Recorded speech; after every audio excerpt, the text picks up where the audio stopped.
ಸಂಗ್ರಹಿದ್ವಯಂ ನಿಗಮಶಾಖಿ ಶಿಖಾಪರ್ವಾದ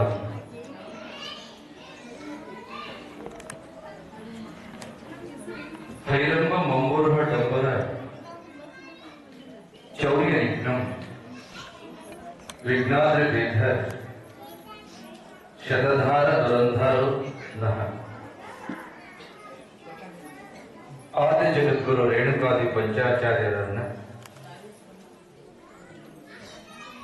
ಉಜ್ಜಯಿನಿ ಮಹಾಪೀಠದ ಭವ್ಯ ದಿವ್ಯ ಪರಂಪರೆಯನ್ನ ಕ್ಷೇತ್ರನಾಥ ಮರುಳಸಿದ್ದೇಶ್ವರ ಮಹಾಸ್ವಾಮಿಯನ್ನ ಜಗನ್ಮಾತೆ ಗೌರಿ ದೇವಿಯನ್ನ ಪುರಾಣ ಪುಣ್ಯ ಪುರುಷ ಮಹಾತಪಸ್ವಿ ಸಿದ್ಧಲಿಂಗ ಜಗದ್ಗುರುಗಳವರನ್ನ ಅತ್ಯಂತ ಭಕ್ತಿ ಪುರಸ್ಸರವಾಗಿ ಸ್ಮರಣೆ ಮಾಡ್ತಾ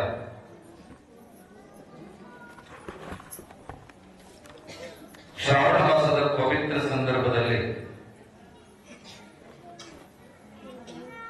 ಶ್ರೀಮದ್ ಉಜ್ಜಯಿನಿ ಸದ್ಧರ್ಮ ಸಿಂಹಾಸನ ಮಹಾಸಂಸ್ಥಾನ ಪೀಠದ ಪವಿತ್ರ ಪರಿಸರದಲ್ಲಿ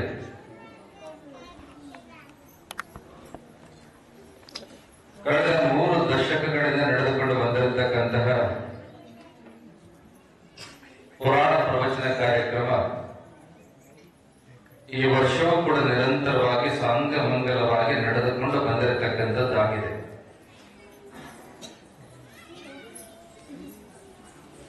ಈ ದಿನದ ವೇದಿಕೆಯಲ್ಲಿ ಉಪಸ್ಥಿತರಿರುವ ಶ್ರೀಪೀಠದ ವ್ಯವಸ್ಥಾಪಕಗಳಾಗವೆ, ಪುರೋಹಿತರೇ, ಅರ್ಚಕರೇ,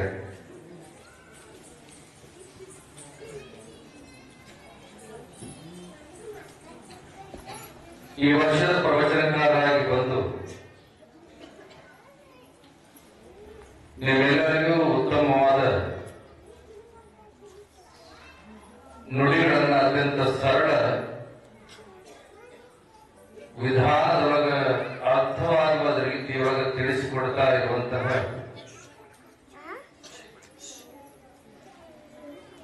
ಪ್ರವಚನಕಾರರಾದ ವೇದಮೂರ್ತಿ ಸಿದ್ದರಾಮಯ್ಯ ಶಾಸ್ತ್ರಿಗಳವರೇ, ಶ್ರೀಪೀಠದ ಆಸ್ಥಾನ ಕಲಾವಿದರಾದ ಜೆ.ಎಂ. ವಾಗೀಶ್ವರಯ್ಯನವರೇ, ಸಿದ್ದು ಬಾಗೇವಾಡಿಯವರೇ,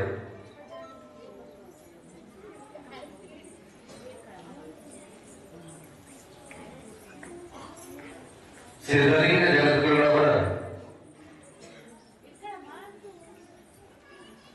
ತೊಟ್ಟಿಲು ಪೂಜೆ ನಾಮಕರಣ ಸಮಾರಂಭಕ್ಕೆ ಸೇರಿದಂತಹ ಭಕ್ತ ಬಂಧುಗಳೇ, ತಾಯಂದಿರೇ, ಮುದ್ದು ಮಕ್ಕಳು ಸೇರಿದಂತ ನಿಮ್ಮೆಲ್ಲರಿಗೂ ಜಗದ್ಗುರು ಪಂಚಾಚಾರ್ಯರು, ಕ್ಷೇತ್ರನಾಥ ಮರುಳಸಿದ್ದೇಶ್ವರ ಮಹಾಸ್ವಾಮಿ, ಜಗನ್ಮಾತೆ ಗೌರಿ ದೇವಿ, ಲಿಂಗೈಕ್ಯ ಸಿದ್ಧಲಿಂಗ ಜಗದ್ಗುರುಗಳವರ ಅನುಗ್ರಹ ಆಶೀರ್ವಾದ ಸದಾಕಾಲ ಇರಲಿ ಅನ್ನುವಂತಹ ಅನಂತ ಸನ್ಮಂಗಲಗಳನ್ನ ನಿಮ್ಮೆಲ್ಲರಿಗೂ ಅನುಗ್ರಹ ಮಾಡತಕ್ಕಂಥವರಾಗಿದ್ದಾರೆ.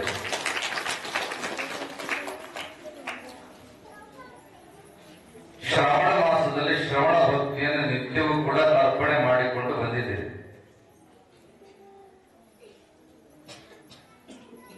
ಸಿದ್ಧಲಿಂಗ ಜಗದ್ಗುರುಗಳವರ ಬಂಗಾರನಾಯಕನಹಳ್ಳಿಯ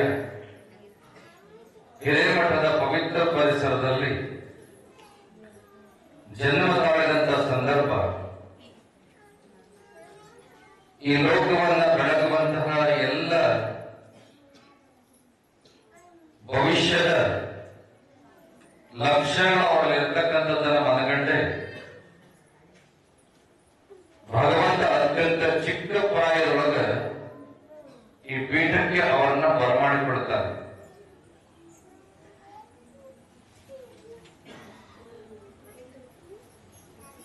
ಜಗತ್ತಿನೊಳಗ ಮಕ್ಕಳಾಗಲಿ, ಹೆಂಡತಿಯಾಗಲಿ, ಗಂಡನಾಗಲಿ, ಮನೆಯಾಗಲಿ, ಅನ್ನದ ಋಣವಾಗಲಿ, ಪೂರ್ವಜನ್ಮದ ಭಾಗ್ಯದಿಂದ ಮಾತ್ರ ಸಿಗೋದಕ್ಕೆ ಸಾಧ್ಯ ಆಗ್ತದೆ. ಅದಕ್ಕೆ ಋಣ ಬೇಕು ಅಂತ ಹೇಳ್ತಾರೆ ದೊಡ್ಡವರು. ಋಣಾನುಬಂಧ ರೂಪ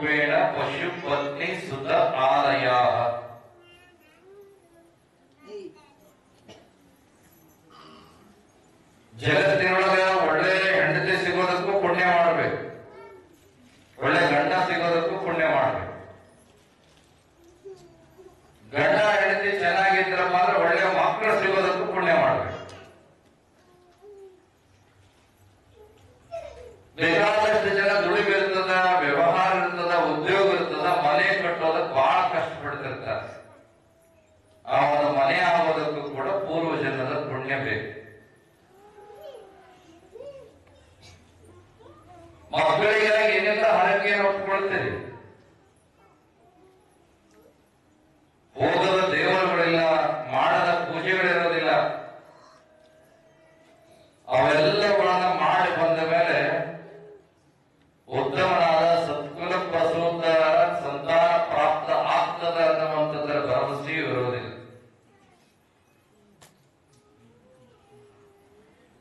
ಹೇಳೋ ಮಾತು ಕೇಳ್ತಿರ್ತೀವಿ. ಕೆಲವು ಮನೆಗಳಲ್ಲಿ 7 ಹೆಣ್ಣು ಎಷ್ಟೆಲ್ಲ ಮಾಡಿದ್ವಿ, 8ನೇ ಗಂಡ ಆಗಿದ್ದಾನ, ಆ 7 ಕಾಡಿಲ್ಲ 8ನೇ ಕಾಡ್ತಾನ ಅಂತಿರ್ತಾರೆ.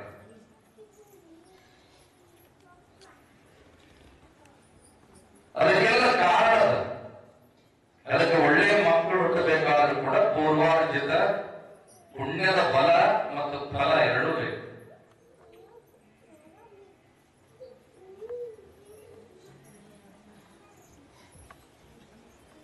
ತಾಯಿಯಿಂದ ಬರಕ್ಕೆ ಅದಕ್ಕೆ ಬಹಳ ಹೇಳಿದ ಶಾಸ್ತ್ರಿಗಳು. ತಾಯಿಯಿಂದ ಗರ್ಭದ ಒಲುಮೆ ಏನಿದೆಯಲ್ಲ, ಆ ಗರ್ಭಧರಿಸಿದ ಸಂದರ್ಭದೊಳಗೆ ಯಾವ ಆಲೋಚನೆಗಳು, ಚಿಂತನೆಗಳು, ಮನಸ್ಸಿನ ಎಲ್ಲ ವಿಚಾರಗಳು ಮಗುವಿನ ಮೇಲೆ ಬಹಳ ಪ್ರಭಾವವನ್ನು ಬೀರ್ತವೆ.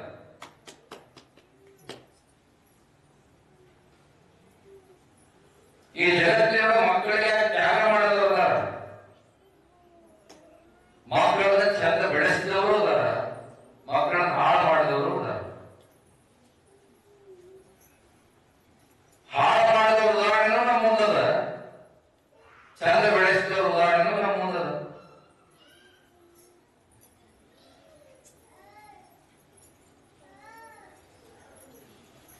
ತಾಯಿ ಆದ್ರೆ ಹೇಗಿರ್ಬೇಕಪ್ಪ ಅನ್ನೋದಕ್ಕೆ ಒಬ್ಬ ಜ್ಞಾನಿ ಹೇಳ್ತಾನೆ, ಜಿಜಾಬಾಯಿ ತರದ ತಾಯಿ ಆಗ್ಬೇಕು. ಜಿಜಾಬಾಯಿ ಯಾರು?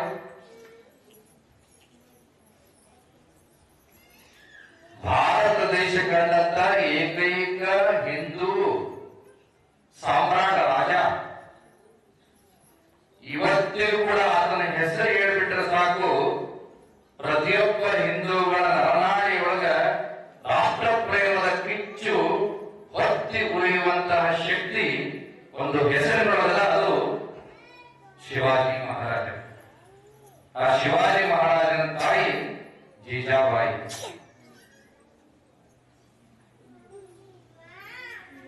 ಆದ್ರೆ ಹೊಟ್ಟೆಯೊಳಗಿರಬೇಕಾದ್ರೆ ಜೀಜಾಬಾಯಿ ಒಂದು ಕ್ಷಣವೂ ಕೂಡ ಬೇರೆ ಯೋಚನೆ ಮಾಡಲಿಲ್ಲ ಅಂತ. ನನ್ನ ಮಗ ಏನಾಗಬೇಕಪ್ಪ ಅಂದ್ರೆ ರಾಷ್ಟ್ರ ಪ್ರೇಮಿ ಆಗಬೇಕು, ರಣಧೀರನಾಗಬೇಕು, ವೀರನಾಗಬೇಕು, ಶೂರನಾಗಬೇಕು, ಧೀರನಾಗಬೇಕು ಅನ್ನುವಂಥ ಚಿಂತನೆಯನ್ನು ಮಾಡ್ತಾ ಪ್ರತಿನಿತ್ಯವೂ ಕೂಡ ಪೂಜೆ ಪುನಸ್ಕಾರಗಳನ್ನು ಮಾಡ್ತಾ ಮಾಡ್ತಾ ಗತಕಾಲದೊಳಗ ಪರಾಕ್ರಮಿಗಳಾದಂತ ರಾಜರ ಚರಿತ್ರೆಗಳನ್ನ ಓದ್ತಿದ್ದಳಂತೆ, ಮಹಾಕಾವ್ಯಗಳನ್ನು ಓದ್ತಿದ್ದಂತೆ. ಎಂತ ಮಗ ಹುಟ್ಟಿದ ಅಂತ ಕೇಳಿದ್ರೆ ನಿಮ್ಗೆ ಆಶ್ಚರ್ಯ ಆಗ್ಬೋದು. ಇಡೀ ಭಾರತ ದೇಶದ ಎಲ್ಲ ರಾಜರು ಕೂಡ ಮೊಘಲರಿಗೆ ಹೆದರಿ ಶರಣ ಆದ್ರೆ, ಒಂದು ಪುಟ್ಟ ರಾಜ್ಯದ ರಾಜ ಶಿವಾಜಿ ಮಹಾರಾಜ ಆ ದಿಲ್ಲಿಯ ಮೊಘಲ್ ಬಾದಶಾಹನನ್ನ ಎದುರು ಹಾಕಿಕೊಂಡು ಆತನ ವಿರುದ್ಧ ಯುದ್ಧವನ್ನು ಗೆದ್ದಂತ ಒಬ್ಬ ಹಿಂದೂ ರಾಜ ಇದ್ರೆ ಅದು ಶಿವಾಜಿ ಮಹಾರಾಜ.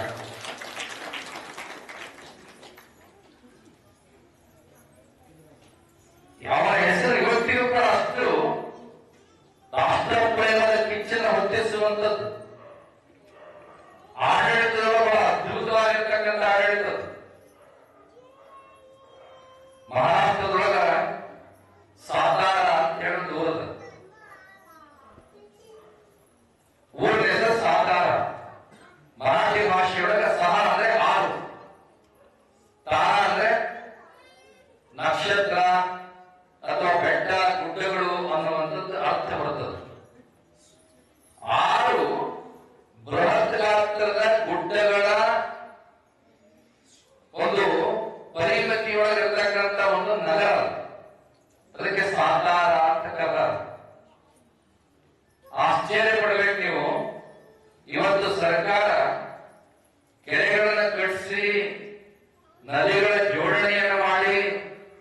ಮನೆ ಮನೆಗಳಿಗೆ ಕುಡಿಯೋ ನೀರು ತರೋದಕ್ಕೆ, ವ್ಯವಸಾಯದ ನೀರು ತರೋದಕ್ಕೆ ಬಹಳ ಕಷ್ಟ ಅದ. ಆದ್ರೆ ಶಿವಾಜಿ ಮಹಾರಾಜ ಪಟ್ಟಾಭಿಷೇಕರಾಗಿದ್ದದ್ದು ಯಾವಾಗ? 1630 ಶಿವನೇರಿ ದುರ್ಗ. ಅಲ್ಲಿ ಸಾಧಾರಣದೊಳಗ ಆ ಬೆಟ್ಟಗಳಲ್ಲಿರ್ತಕ್ಕಂಥ 6 ಕೆರೆಗಳು, ಜಲಾಶಯಗಳು ಅಂತ ಕರೀತಾರೆ. ಇವತ್ತಿನ ನೀವು ಹೋಗಿ ನೋಡಿದ್ರೆ ಸ್ಫಟಿಕವನ್ನು ನೋಡಿದಾಗ ಎಷ್ಟು ಸ್ವಚ್ಛವಾದ ನೀರು ಇರ್ತದಲ್ಲ, ಅಷ್ಟೇ ಸ್ವಚ್ಛವಾದ ನೀರು ಆ ಜಲಾಶಯದೊಳಗ. ಅಲ್ಲಿಂದ ಸಂಗ್ರಹವಾಗುವಂತ ನೀರನ್ನ ಸುಮಾರು ಅವತ್ತಿನ ಕಾಲಕ್ಕೆ ಲಕ್ಷಾಂತರ ಜನಸಂಖ್ಯೆ ಇರತಕ್ಕಂಥ ಪಟ್ಟಣ, ಇವತ್ತೊಂದು ಜಿಲ್ಲೆ. ಆ ಇಡೀ ಪಟ್ಟಣಕ್ಕೆ ಕುಂಬಾರರ ಮುಖಾಂತರವಾಗಿ ಮಣ್ಣಿನ ಪೈಪ್ಗಳನ್ನು ತಯಾರು ಮಾಡಿಸಿ ಕಾಲುವೆಗಳ ಮುಖಾಂತರ ಆ ಊರಿನ ಎಲ್ಲ ಬೀದಿ ಬೀದಿಗಳಿಗೆ ಶುದ್ಧವಾದ ಕುಡಿಯುವ ನೀರು, ಹೊಲಗಳಿಗೆ ಶುದ್ಧವಾದ ವ್ಯವಸಾಯಕ್ಕೆ ಯೋಗ್ಯವಾದ ನೀರನ್ನ 16ನೇ ಶತಮಾನದಲ್ಲಿ ಒದಗಿಸಿಕೊಟ್ಟಂತಹ, ನೀರಾವರಿಯ ಕಾಳಜಿಯುಳ್ಳಂತಹ, ಕುಡಿಯುವ ನೀರಿನ ಕಾಳಜಿಯುಳ್ಳಂತಹ ಒಬ್ಬ ರಾಜ ನಮ್ಮ ದೇಶದೊಳಗೆ ಆಗಿ ಹೋಗಿದ ಅಂದ್ರೆ ಶಿವಾಜಿ ಮಹಾರಾಜ. ಇವತ್ತಿಗೂ ಕೂಡ ಆ ಪೈಪ್ಲೈನ್ ಹಾಳಾಗಿಲ್ಲ. ಇವತ್ತಿಗೂ ಅದರ ಮುಖಾಂತರವಾಗಿ ನೀರು ಬರ್ತದೆ. ಆ ಜಲಾಶಯಗಳಿಗೆ ಇವಾಗಲೂ ಕೂಡ ನಾವು ಹೋಗಿ ನೋಡಿದೀವಿ ಅನೇಕ ಬಾರಿ. ಸ್ಫಟಿಕದಂತೆ ಸ್ವಚ್ಛವಾದ ನೀರು. ಅದನ್ನ ವಿಜ್ಞಾನಿಗಳು ಪರೀಕ್ಷೆ ಮಾಡಿದ್ದಾರೆ, ಬೇಕಾದಂತ ತಂತ್ರಜ್ಞಾನಿಗಳು ಪರೀಕ್ಷೆ ಮಾಡಿದ್ದಾರೆ. ಯಾವುದೇ RO ವಾಟರ್ನ ಮೀರಿಸುವಂತಹ ಉತ್ತಮವಾದ ಗುಣಮಟ್ಟದ ಕುಡಿಯುವ ನೀರು ಅಲ್ಲಿ ಪ್ರಾಕೃತಿಕವಾಗಿ, ನೈಸರ್ಗಿಕವಾಗಿ ಸಿಗುವಂತಹ ವ್ಯವಸ್ಥೆಯನ್ನ ಶಿವಾಜಿ ಮಹಾರಾಜ ಮಾಡಿರ್ತಕ್ಕಂಥದ್ದು. ಆಗ ಗತಿಸಿ 5 ಶತಮಾನಗಳಾದರೂ ಕೂಡ ರಾಷ್ಟ್ರ ಪ್ರೇಮದ ಕಿಚ್ಚಿನ ಬಗ್ಗೆ ಯಾರ ಹೆಸರಾದ್ರೂ ಕೂಡ ಮುಂಚೂಣಿಯಲ್ಲಿ ಬರ್ತದಂದ್ರೆ ಅದು ಶಿವಾಜಿ ಮಹಾರಾಜನ ಹೆಸರು ಬರ್ತದೆ. ಹಾಗೆ ತಾಯಂದಿರ ಬಯಕೆ, ತಾಯಂದಿರ ಇಚ್ಛೆ, ತಾಯಂದಿರ ಅಪೇಕ್ಷೆ, ಸಂಕಲ್ಪ ಏನಾಗ್ಬೇಕಪ್ಪ ಅಂದ್ರೆ ನನ್ನ ಮಕ್ಕಳು ಚಾಂದ ಊಟ ತಿಂದ ಗುಣಗುಂಡಾಗ್ಲಿ ಅಂತಲ್ಲ, ವಿದ್ಯಾವಂತರಾಗಬೇಕು, ವಿನಯವಂತರಾಗಬೇಕು, ಸಂಸ್ಕಾರವಂತರಾಗಬೇಕು, ಈ ಜಗತ್ತಿನ ಶ್ರೇಷ್ಠ ನಾಗರಿಕರಾಗಬೇಕು, ನಾಡನ್ನ, ದೇಶವನ್ನ ಕಟ್ಟುವಂತ ಕಾಯಕದೊಳಗೆ ಯಾವುದೇ ಕ್ಷೇತ್ರ ಇರಲ್ಲ, ಆ ಕ್ಷೇತ್ರದೊಳಗೆ ಮುಂಚೂಣಿಯಾಗಿ ಪ್ರಜೆಗಳ ಸೇವೆ ಮಾಡತಕ್ಕಂತ ಒಬ್ಬ ಶ್ರೇಷ್ಠ ವ್ಯಕ್ತಿ ಆಗಬೇಕು ಅನ್ನುವಂಥದ್ದರ ಸಂಕಲ್ಪ ತಾಯಿಯ ಗರ್ಭಕ್ಕಿರಬೇಕು. ಯಾಕಂದ್ರೆ ತಾಯಿಯ ಗರ್ಭಕ್ಕೆ ಆ ಶಕ್ತಿ ಇರ್ತದ. ಕನ್ನಡದೊಳಗೆ ಗಾಳಿ ಮಾತು, ಕಣ್ಣರಿಯದಿದ್ದರೂ ಕರುಣರಿಯದಿದ್ದೀತೆ. ಅಂದ್ರೆ ತಾಯಿ ಮನಸ್ಸು ಮಾಡಿದ್ದಪ್ಪ ಅಂತ ಕೇಳಿದ್ರೆ ಮಗುವಿನ ಭವಿಷ್ಯವನ್ನೇ ಬದಲಾಯಿಸಬಹುದು. ಮನೆಯ ಮೊದಲ ಪಾಠಶಾಲೆ, ಜನರಿ ತಾನೇ ಮೊದಲ ಗುರು. ಆ ಅಕ್ಷರ ಕಲಿಸೋರು ನೀವೇ, ಶಾಸ್ತ್ರಿಗಳು ಹೇಳಿದಂಗ ಮಾಮನಿಗೆ ಓದಿಸೋರು ನೀವೇ, ಒಳ್ಳೆಯ ಕಲಿಸೋರು ನೀವೇ. ಒಂದು ತಾಯಿಯ ಸಂಸ್ಕಾರ ಚೆನ್ನಾಗಿತ್ತಪ್ಪ ಅಂತ ಕೇಳಿದ್ರೆ ಈಗ ಜಾತ್ರೆ ಕರ್ಕೊಂಡು ಹೋಗ್ತಾರ ತಾಯಿ ಮಕ್ಕಳನ್ನು. ನೀವು ಮಕ್ಕಳು ಕರ್ಕೊಂಡು ಹೋಗ್ತೀರಿ ಜಾತ್ರೆಗೆ, ಬೇರೆ ಬೇರೆ ಬಣ್ಣ ಬಣ್ಣದ ಎಲ್ಲಾ ಮಿಠಾಯಿಗಳನ್ನು ಇಟ್ಟಿರ್ತಾರೆ ಅಂಗಡಿಯೊಳಗೆ.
ಆದ್ರೆ ಸಾಕು ಏನಾದ್ರು ತಂದು ಕೊಡೋದು, ಅದು ಅದನ್ನೇ ಅಭ್ಯಾಸ ಮಾಡ್ತದೆ.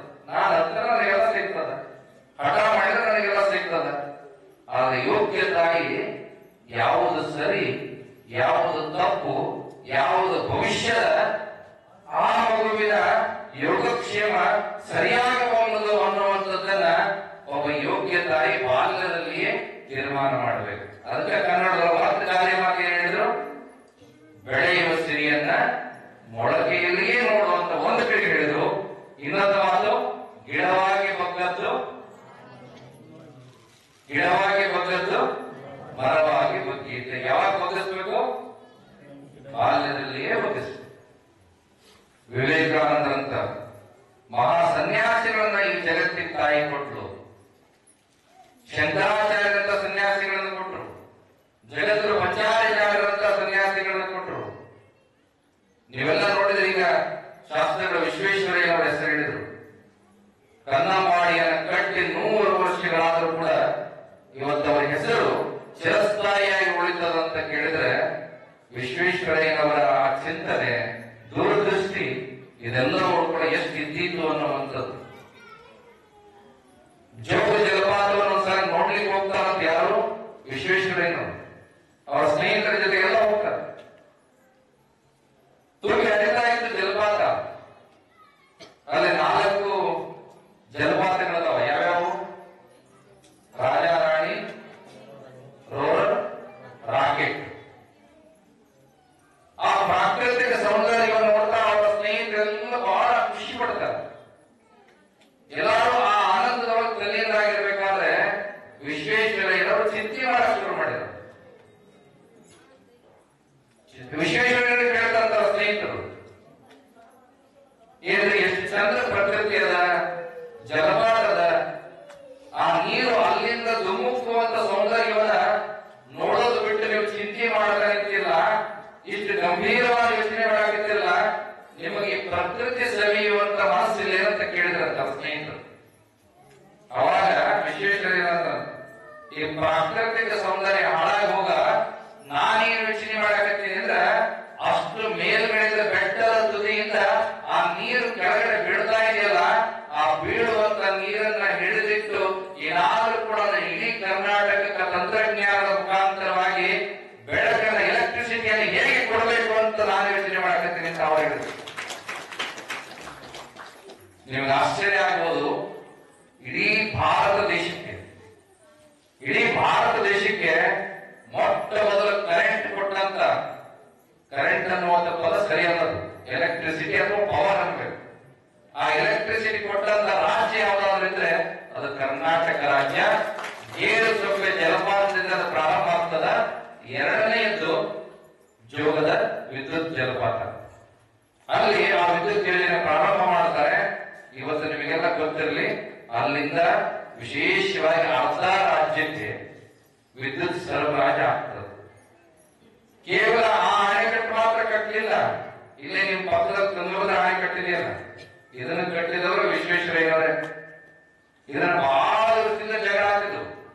ಹೆಂಗೆ ಜಗಳ ಅಂತಂದ್ರ, ಈ ಕಡೆ ಭಾಗ ನಮ್ಮದು ಅಂತ, ಯಾವುದು ಮದ್ರಾಸ್ ಪ್ರಾಂತ್ಯವರು, ಆ ಕಡೆ ಭಾಗ ಹೈದರಾಬಾದ್ ನಿಜಾಮನವರು. ಸುಮಾರು 70 ವರ್ಷ ಜಗಳ ಆಗ್ತದೆ.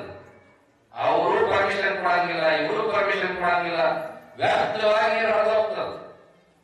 ಎರಡು ಸರ್ಕಾರ, ಒಂದು ಗುಡ್ಡ ದಾಟಿದ ತಕ್ಷಣ ಇನ್ನೊಂದು ಸರ್ಕಾರ, ಈ ಕಡೆಗೆ ಚೆನ್ನೈ ಸರ್ಕಾರ, ಮದ್ರಾಸ್ ಪ್ರಾಂತ ಸರ್ಕಾರ.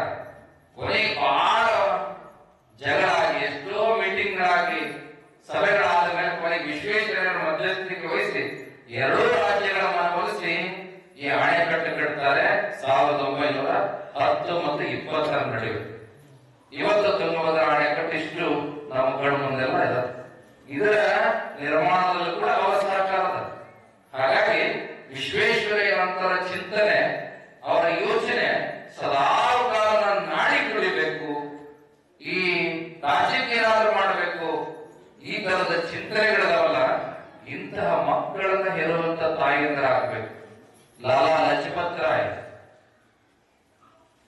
ಸುಭಾಷ್ ಚಂದ್ರ ಬೋಸ್, ಲಾಲ್ ಬಾಲ್ ಅಂತ ಕರೀತಾರೆ. ಅಂದ್ರೆ ಲಾಲಾ ಲಜಪತ್ ರಾಯ್, ಬಾಲ ಗಂಗಾಧರ ತಿಲಕ್ ತಿಲಕ, ಇದರ ಜೊತೆಗೆ ಬಿಪಿನ್ ಚಂದ್ರ ಪಾಲ್ ಅಂತ. ಈ 3 ಜನ ಸ್ವಾತಂತ್ರ್ಯಕ್ಕಾಗಿ ಅತ್ಯಂತ ಹೋರಾಡಿದವರು. ಕೆಚ್ಚಲಿಗೆ ವಯಸ್ಸಿನೊಳಗೆ ವೀರಮರಣ ಮಾಡ್ತಾರೆ. ಬಾಲ ಗಂಗಾಧರ ತಿಲಕರ ನಿಮ್ಗೆ ಗೊತ್ತದ. ಇವತ್ತೇನಾದ್ರೂ ಕೂಡ ಸುಬ್ರಹ್ಮಣ್ಯ ಮುದ್ದಾದ ದೇವರುಗಳ ಮಕ್ಕಳನ್ನ ನೋಡ್ರಿ ನೀವು, ಯಾರಿಗೆ ಪಾರ್ವತಿ ಮಕ್ಕಳು ಶಿವನ ಮಕ್ಕಳನ್ನ. ಆದ್ರೆ ಗಣಪತಿಯ ಮಗನನ್ನ ಮನೆ ಮನೆಗೆ ಬೀದಿ ಬೀದಿಗೆ ಊರುಗಳಿಗೆ ತಲುಪಿಸಿದಂತ ಕೀರ್ತಿ ಯಾವ್ದಪ್ಪ ಅಂದ್ರೆ ಲೋಕಮಾನ್ಯ ಬಾಲ ಗಂಗಾಧರ ತಿಲಕ್ ಅವರು ಶುರು ಮಾಡಿದಂತ ಗಣೇಶೋತ್ಸವ ಇದು. ಮಾತ್ರ ಒಂದು ಹೊರಗೆ ತಂದಾರೆ ಅವರು. ಬ್ರಿಟಿಷರ ಕಾಲದೊಳಗೆ ಗಣಪತಿ ಇಟ್ಟು ಆ ಮೂಲಕ ಮೀಟಿಂಗ್ ಮಾಡಿ ಸಭಾ ಮಾಡಿ ಜನರು ಸೇರುವಂತ ನಿಟ್ಟಿನೊಳಗೆ ಪರಸ್ಪರ ವಿನಿಮಯ ಆಗುವ ರೀತಿಯೊಳಗ ವಿಚಾರಗಳು ಕೆಲಸ ಮಾಡಿದಂತವರು. ಅದಕ್ಕೆ ಗಣಪತಿಯನ್ನ ನಿಮಿತ್ತಿ ಮಾಡಿಕೊಂಡು ಕೆಲಸ ಮಾಡಿದವರು ಲೋಕಮಾನ್ಯ ಬಾಲ ಗಂಗಾಧರ ತಿಲಕ್. ಅಂತವರನ್ನ ಆಡದಂತ ತಾಯಿ ಆಗಿರ್ಬೋದು. ವಿಶೇಷವಾಗಿ ಯೋಚನೆ ಮಾಡ್ಬೇಕು.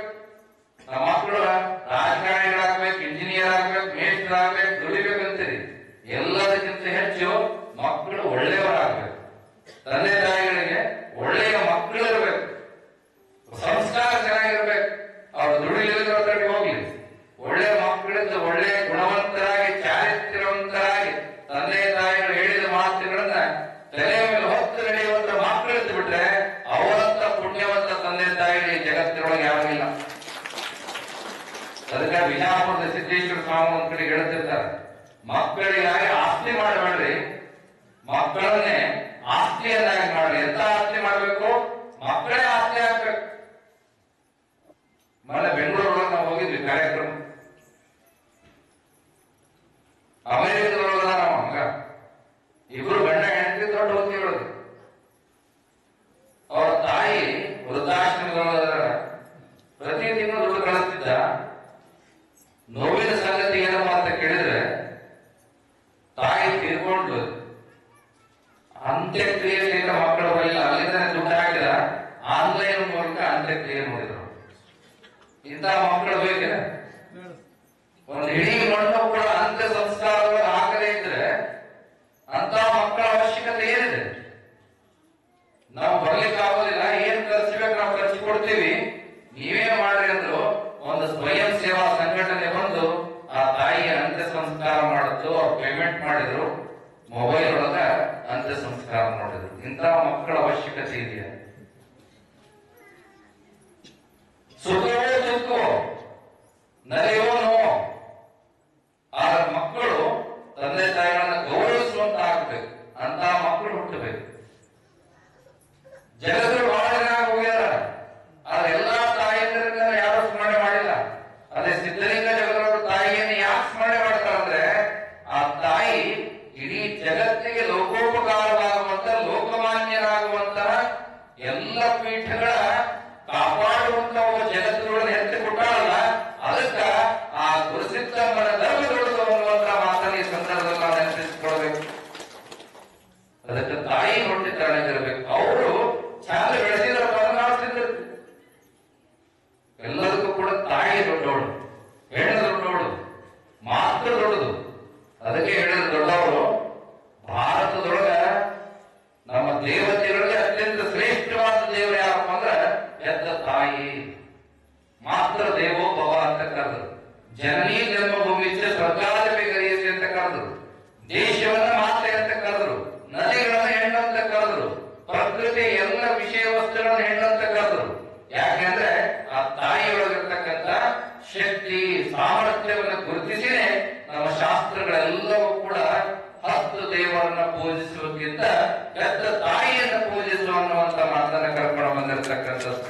ಅದಕ್ಕೆ ನಾವು ಆಗಾಗ ಹೇಳ್ತಿರ್ತೀವಿ, ಯಾವ ಮಕ್ಕಳು ಬೆಳಗ್ಗೆ ಎದ್ದ ತಕ್ಷಣ ಎದ್ದ ತಂದೆ ತಾಯಿಗೆ ನಮಸ್ಕಾರ ಮಾಡ್ತಾರಲ್ಲ, ಎದ್ದ ತಂದೆ ತಾಯಿಗೆ ನಮಸ್ಕಾರ ಮಾಡುವಂತ ಪದ್ಧತಿ ಯಾವ ಮಕ್ಕಳಿಗೆ ಇರ್ತದ, ಅವರು ಜಗತ್ತಿನೊಳಗ ಬೇರೆಯವರಿಗೆ ನಮಸ್ಕಾರ ಮಾಡುವಂತ ಪ್ರಸಂಗ ಬರಂಗಿಲ್ಲ. ಯಾರು ತಂದೆ ತಾಯಿಗೆ ನಮಸ್ಕಾರ ಮಾಡಂಗಿಲ್ಲ ಅವರೆಲ್ಲರಿಗೂ ನಮಸ್ಕಾರ ಮಾಡೋ ಪರಿಸ್ಥಿತಿ ಬರ್ತದೆ. ಅದಕ್ಕೆ ನಿಮ್ಮ ಮೊದಲ ಇವತ್ತು ನಾವು ಜಗತ್ತೊಳಗೇವಿ, ನಾವೇನೆಲ್ಲ ಬೆಳೆದವಿ, ನಾವೇನೇ ಎತ್ತರದಲ್ಲಿದ್ರು ಕೂಡ ನಮ್ಮನ್ನ ಈ ಜಗತ್ತಿಗೆ ಕರ್ಕೊಂಡು ಬಂದವರು ಯಾರಪ್ಪ ಅಂದ್ರೆ ಆ ದೇವತೆ ತಾಯಿ ಆ ದೇವರು ತಂದೆ ಅನ್ನುವಂಥದ್ದನ್ನ ಯಾವ ಕಾರಣಕ್ಕೂ ಕೂಡ ಯಾವ ಮಕ್ಕಳು ಮರೆಯಬಾರದು ಅನ್ನುವಂಥದ್ದನ್ನ ಈ ವೇದಿಕೆ ಮುಖಾಂತರ ತಿಳಿಯಪಡಿಸಿ ಅಂತ ಸಿದ್ಧಲಿಂಗ ಜಗದ್ಗುರುವರನ್ನ ಎದ್ದು ಹೊತ್ತು ಈ ಪೀಠಕ್ಕೆ ದಾನವಾಗಿ ಕೊಟ್ಟು ಆ ತಾಯಿ ನಿಜವಾಗ್ಲೂ ಕೂಡ ಒಂದು ಧರ್ಮ ಚಾರಿತ್ರ್ಯದ ಇತಿಹಾಸದೊಳಗ ಸುವರ್ಣಾಕ್ಷರಗಳಿಂದ ಬರೆದಿರ್ತಕ್ಕಂಥ ಕಾರ್ಯವನ್ನ ಆ ಮಾತೋಶ್ರೀ ಮಾಡಿರ್ತಕ್ಕಂಥದ್ದು. ಆ ತಾಯಿಯ ಒಂದು ತ್ಯಾಗ ಬಹಳ ದೊಡ್ಡದು. 16ನೇ ವಯಸ್ಸಿನೊಳಗೆ ಈ ಪೀಠಾರೋಹಣಕ್ಕಾಗಿ ಮಗನನ್ನು ಕೊಡ್ತಕ್ಕಂಥದ್ದು ಇದೆಯಲ್ಲ, ಅದು ಅಂತಿಂತಹ ತ್ಯಾಗ, ಬಹಳ ದೊಡ್ಡ ತ್ಯಾಗ. ಆ ಹಿನ್ನೆಲೆಯೊಳಗ ಇವತ್ತು 5 ಪೀಠಗಳನ್ನ ರಕ್ಷಣೆ ಮಾಡಿ ಉಜ್ಜಯಿನಿ ಪೀಠದ ಕೀರ್ತಿಯನ್ನ ಜಗತ್ತಿನೆಲ್ಲ ಪಸರಿಸಿದಂತಹ ಶ್ರೇಯಸ್ಸು ಪರಮ ಪೂಜ್ಯ ಮಹಾ ತಪಸ್ವಿ ಸಿದ್ಧಲಿಂಗ ಜಗದ್ಗುರುವರಿಗೆ ಅದು ಸಲ್ಲುತ್ತದೆ. ಅಂತವರ ಪುರಾಣ ಸಂದರ್ಭದೊಳಗೆ ಜನನ ಆಗ್ಯದ. ಇವತ್ತು ತೊಟ್ಟಿಲ ಕಾರ್ಯವನ್ನ ನಮ್ಮ ಉಜ್ಜಯಿನಿಯ ಎಲ್ಲ ಮಾತೆಯರು, ಬಹುಶಃ ನಾವು ಆಗಲೇ ಹೇಳಿದ್ವಿ, ಪಂಚಮಿ ಆದ್ಮೇಲೆ ನಮ್ಮ ಎಲ್ಲ ಹೆಣ್ಮಕ್ಳು ಸೇರೋದು. ಬಹಳ ಕೆಲಸ ಇರ್ತದೆ, ಇನ್ಮೇಲೆ ಬರ್ತಾರೆ, ಏನ್ ಚಿಂತೆ ಮಾಡಂಗಿಲ್ಲ, ಎಲ್ಲರೂ ಬರ್ತಾರೆ, ಬಹಳ ಚಂದ ಭಾಗವಹಿಸ್ತಾರೆ.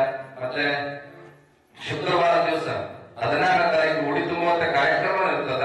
ಹಾಗಾಗಿ ಎಲ್ಲ ತಾಯಿಯಂದರು ಗಂಗಾ ಪೂಜೆ ಇರ್ಬೋದು, ನಮ್ಮ ಸಿದ್ದಲಿಂಗಯ್ಯನವರ ನೇತೃತ್ವದೊಳಗ ವಾದ್ಯ ಗೋಷ್ಠಿಯ ಮುಖಾಂತರವಾಗಿ ಆ ಗಂಗಾ ಪೂಜೆ ನೆರವೇರಿಸಿಕೊಂಡು ಬಂದು ತೊಟ್ಟಿಲು ಪೂಜೆ, ಮುತ್ತೈದರೆಲ್ಲ ಸೇರಿಕೊಂಡು ಪೂಜೆ, ಆರತಿ, ಮಂಗಳಾರತಿ ಮಾಡಿ ಮಗುವಿಗೆ ನಾಮಕರಣ ಮಾಡಿಸಿ ಗುರುಗಳಿಂದ ಲಿಂಗಧಾರಣೆ ಮಾಡಿಸಿ ಆ ನಾಮವನ್ನ ಇಟ್ಟಿರ್ತಕ್ಕಂಥ ವಿಚಾರ ಶಾಸ್ತ್ರೋಕ್ತವಾಗಿ ಹಾಗೆ ಮನೆಯೊಳಗೆ ಮಠದೊಳಗೆ ನಡೀತದ, ಅದೇ ರೀತಿಯೊಳಗೆ ಇವತ್ತು ಸಿದ್ಧಲಿಂಗ ಜನ ನಾಮಕರಣ ತೊಟ್ಟಿಲು ಪೂಜೆಯೊಳಗೆ ನೀವೆಲ್ಲರೂ ಕೂಡ ಶ್ರದ್ಧೆಯಿಂದ ಭಕ್ತಿಯಿಂದ ಭಾಗವಹಿಸಿದಿರಿ.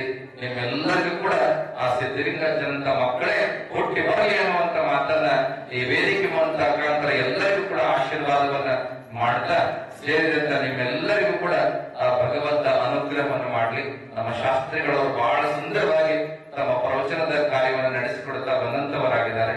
ಅವರಿಗೆ ಸಂಗೀತ ಕಲಾ ಬಳಗಕ್ಕೆ, ನಿರೂಪಕರಿಗೆ, ಸೇವೆ ಮಾಡತಕ್ಕಂಥವರಿಗೆ ಪ್ರತಿನಿತ್ಯವೂ ಕೂಡ ಒಬ್ಬೊಬ್ಬರು ಪ್ರಸಾದದ ವಿನಿಯೋಗದ ಸೇವೆಯನ್ನ ಮಾಡ್ಕೊಂಡು ಬಂದಂತವರಿದ್ದಾರೆ. ಅವರಿಗೆ ಆಗಮಿಸಿದಂತ ನಿಮ್ಮೆಲ್ಲರಿಗೂ, ವೇದಘೋಷ ಮಾಡಿದವರಿಗೆ, ನಮ್ಮ ಶಾಸ್ತ್ರಿಗಳಿಗೆ, ಪುರೋಹಿತರಿಗೆ, ಅರ್ಚಕರಿಗೆ, ಪ್ರತಿಯೊಬ್ಬರಿಗೂ ಕೂಡ ಬಂದಂತ ನಿಮ್ಮೆಲ್ಲರಿಗೂ ಕೂಡ ಆ ಮರುಳಸಿದ್ದನ ಆಶೀರ್ವಾದ, ಸಿದ್ಧಲಿಂಗನ ಆಶೀರ್ವಾದ, ಜಗನ್ಮಾತೆ ಗೌರಿದೇವಿಯ ಆಶೀರ್ವಾದ, ಆ ಮೂಲ ಉಜ್ಜಯಿನಿಯ ಮಹಾಕಾಲೇಶ್ವರನ, ಕಾಲಭೈರವೇಶ್ವರನ, ವಟಕ್ಷೇತ್ರ ಸಿದ್ದೇಶ್ವರನ ಆಶೀರ್ವಾದ ಸದಾಕಾಲ ಇದ್ದು ನಿಮ್ಮೆಲ್ಲರ ಬದುಕಿನೊಳಗೆ ಸುಖ, ಸಂಪತ್ತು, ಆಯುಷ್ಯ, ಆರೋಗ್ಯ, ಭಾಗ್ಯ, ವಿದ್ಯಾ ಬುದ್ಧಿಗಳನ್ನ ಕೊಟ್ಟು ಕಾಪಾಡಲಿ ಅನ್ನುವಂತ ಮಾತನ್ನ ಹಾರೈಸಿ ಆಶೀರ್ವದಿಸಿ ಈ ದಿನದ ಶುಭಾಶಯ ಸಂದೇಶವನ್ನ ಪೂರ್ಣಗೊಳಿಸ್ತಾ ಇದ್ದೇವೆ. ಓಂ ಶಿವಂ ಭೂಯ.